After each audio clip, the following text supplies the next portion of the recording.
with Iraq is over. Has been for 18 years now, but it lasted almost 8 years, the longest conventional war of the 20th century. It shaped a generation and colored their attitudes toward Europeans, Americans, and Iraqi Sunnis. When you hear that 70% of Iran's population these days is under the age of 30, you're reminded that 800,000 or 900,000 young Iranian men were killed or wounded in the war. It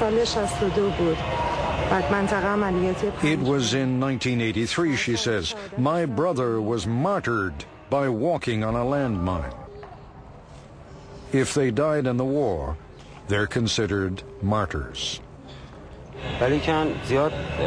My brother was injured by chemical weapons, he says, and after the war he grew progressively sicker. About 3 years ago, he was martyred from these injuries. Yes, there were chemical weapons. Saddam Hussein had them and his military used them. What the Iranians cannot forget is that Saddam got much of the wherewithal for those weapons from the British and the French and the Germans, and from the United States. During the run-up to the U.S. invasion of Iraq in 2003, the line in Washington was, sure, we know that Saddam has weapons of mass destruction. We still have the receipts. The United States also provided intelligence to the Iraqis and satellite photographs. The point was to keep Iran from winning the war.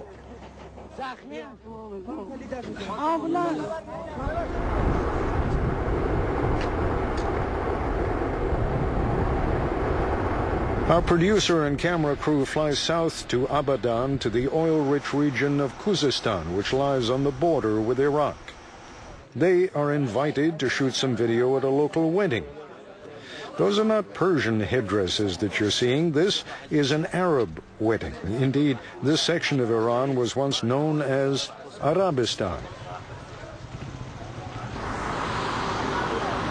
The fact that most of the locals here are not Persian but Arabs, like the Iraqis, made Saddam Hussein believe that Iran's oil fields would be an easy target. They weren't. We have permission from the press office of the Iranian Ministry of Culture and Islamic Guidance to shoot some video near the border and at a nearby shrine to the war dead. By the second day, when I fly south to join our crew, we've been essentially shut down again.